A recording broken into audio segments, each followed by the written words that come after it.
Hi there, I'm Brendan Hemingway. I'm a founder of Pythia Cyber, and I'm here with Ted Hayes, another founder of Pythia Cyber, and I'm going to ask him a nerd's delight question and then record the answer so that other people can share in the wisdom. So this is something, Ted, that happens a lot to technologists.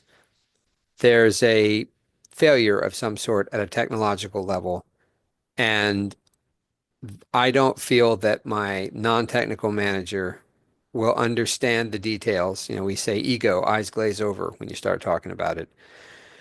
And so I don't want to go through the long explanation, and I feel a terrible temptation to just start talking in generalities.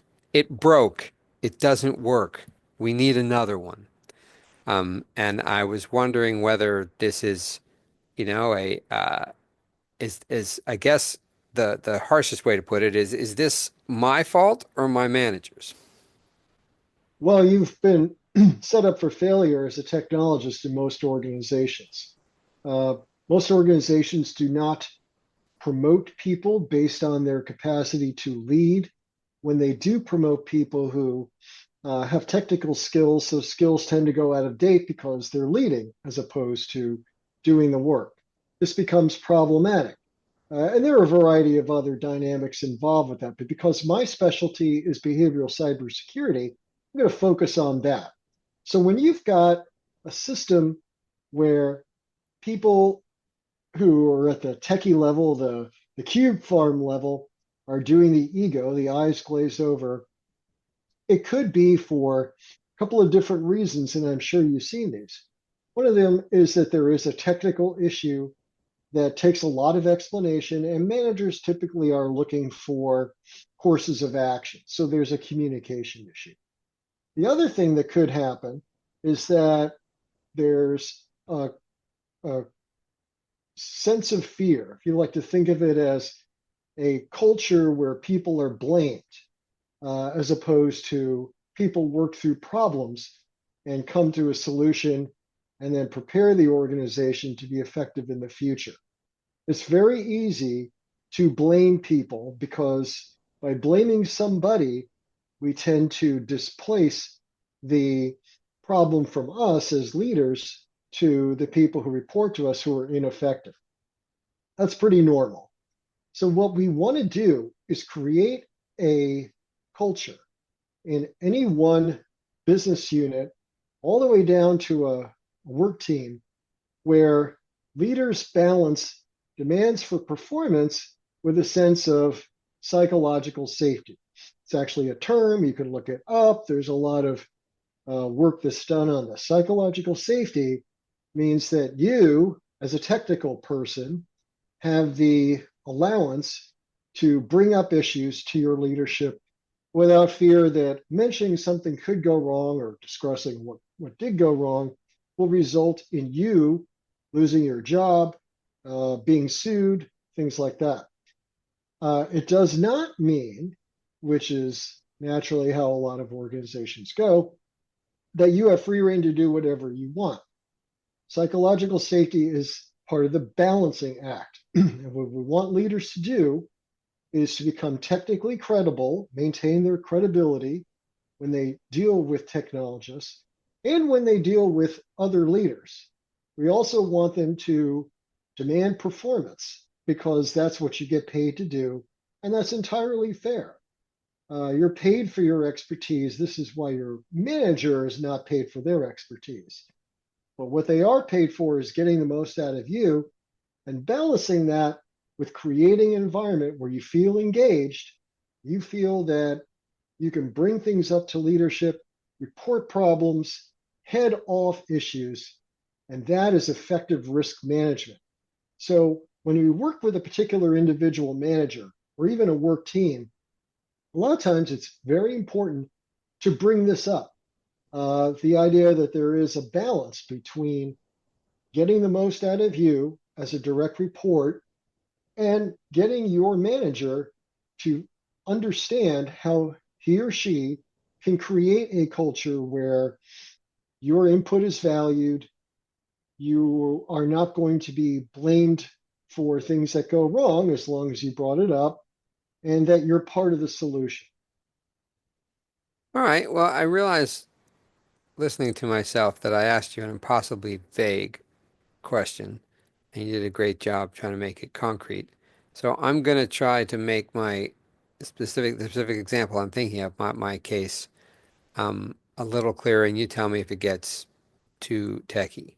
So a classic example is you get a notification as a technologist that something you depend on has been discovered to be flawed, not in its function when it's used properly, and this is what makes cybersecurity kind of crazy making to some people, but in its potential for abuse.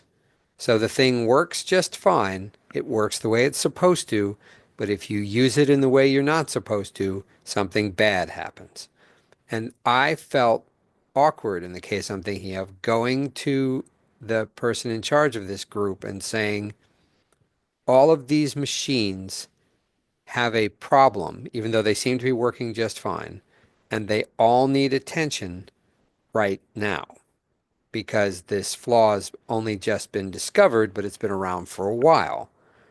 And I found, perhaps this, it's just cowardice on my part, but in the past, I haven't had good luck saying to some non-technical managers, this thing looks fine, it's behaving fine, it's 5 years old, it's paid for, it's mature, but we've now discovered that for years it's had this hole in it. And so it's easier to just say mumbo jumbo, stuff, technological babble. We just need to fix it because I don't want to have a conversation that hinges on him understanding an explanation. And here's something I really struggle with. I feel awkward because there's only one answer here. You need to let me fix it. And it's tough to go to a manager and say, you're my boss. You're supposed to be making value judgments about how I spend my time. But spoiler alert, I have to do this. So is that what we're talking about? Well, that's part of it. Now, the psychological safety part is that you have, if you will, permission from your leadership to bring these things up. You have to describe them in a way that's technically satisfying because and not that you would, but a technologist can't go to a manager and say, stuff's bad. You have to go in with a specific, and I'm sure you've seen this, you have to go in with a proposed program of remediation.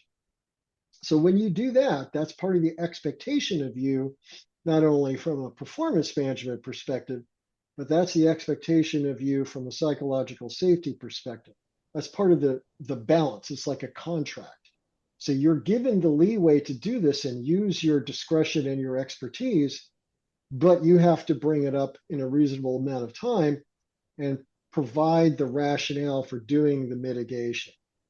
Uh, it's very difficult for some managers to believe that they should give up control because in any social hierarchy, and organizations are nothing if not a social hierarchy, the person at the next highest level on the rung has control.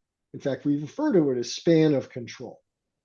And it can feel threatening for a lot of managers to give that up, to see you on the one hand as someone who needs to do the most you can do, and on the other hand, is going to be a partner in addressing issues and moving the business unit forward. It's difficult to do that. Some managers can do that, and it takes a lot of, I mean, to use a word, it takes a lot of work. It takes a lot of self reflection. It takes uh, a perception on yourself, sometimes relative to other managers, sometimes fed back to you from like a 360-degree feedback process. I've done that where you hear that people who report to you are at your level, supervise you, believe that maybe you're not giving enough discretion, maybe you're over controlling things. And as a result, you're getting a whole work group that's doing the eyes glaze over. Well, the that rings very true to me, but I wonder if we're talking about, whether this is a different issue or an aspect of the same one. One of the very frustrating parts about dealing with the managers, and I see what you mean, and so if I understand it correctly, psychological safety gives me the leeway to make my case, but it's not a blank check, right? You're not going to We overwrite. never give you a blank check. That results in madness because now you've got an individual who is not presenting solutions, not working toward a common solution. They're just kind of a free agent who may never report in. And that's not the way to have a functional team. So I don't know what I say. I don't know whether this is an aspect of it or a different issue. So a part of this, I realize part of the issue on my side is if you don't have a cybersecurity program and the risk management concept, I'm then put in a position of saying this could be bad, and then a naive or not risk aware manager will say, like, what are the chances of getting hit? And when you say that's not something I could possibly calculate. I mean, then we're on a weird side tangential conversation, and I don't want to have that. But what I really want to avoid is from my perspective, the cybersecurity equivalent of crisis management. Because if the business is shut down, suddenly, as a technologist, I don't have these annoying questions. I'm in a terrible situation under a lot of pressure, but people aren't saying to me, I don't know, is this worth it? You just get to do it.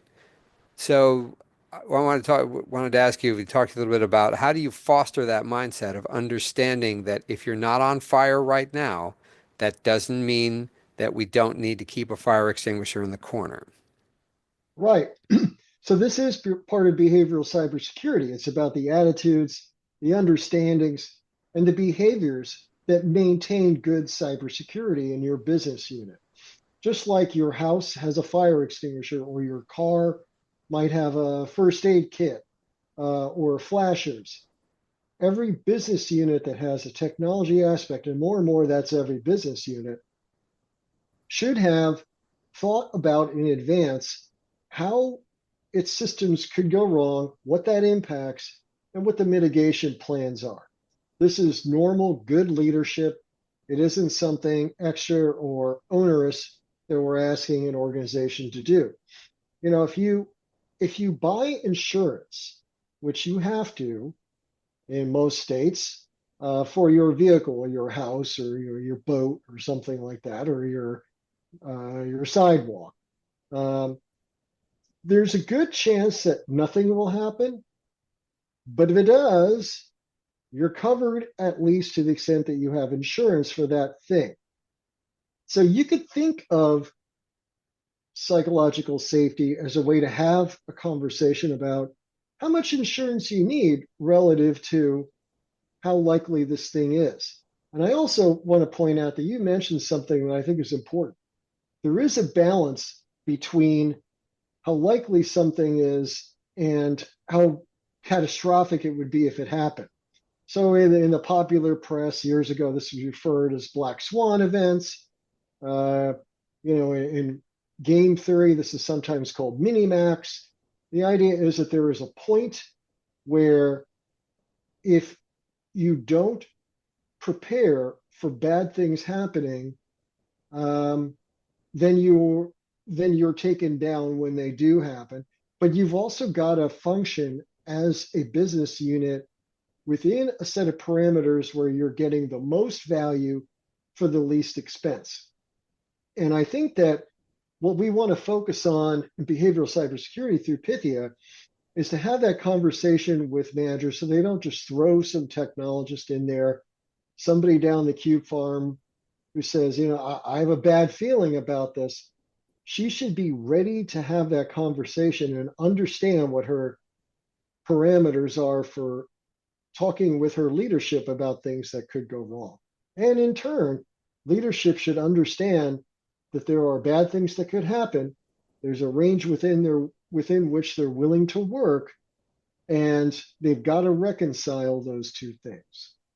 Well, excellent. I think that's very helpful for me, and I hope other technologists in understanding that there's some shared blame here, and that a properly working relationship with your manager, you don't avoid saying, here's a technical problem, and hopefully they avoid saying, I don't know, I don't understand that. Maybe it's not important.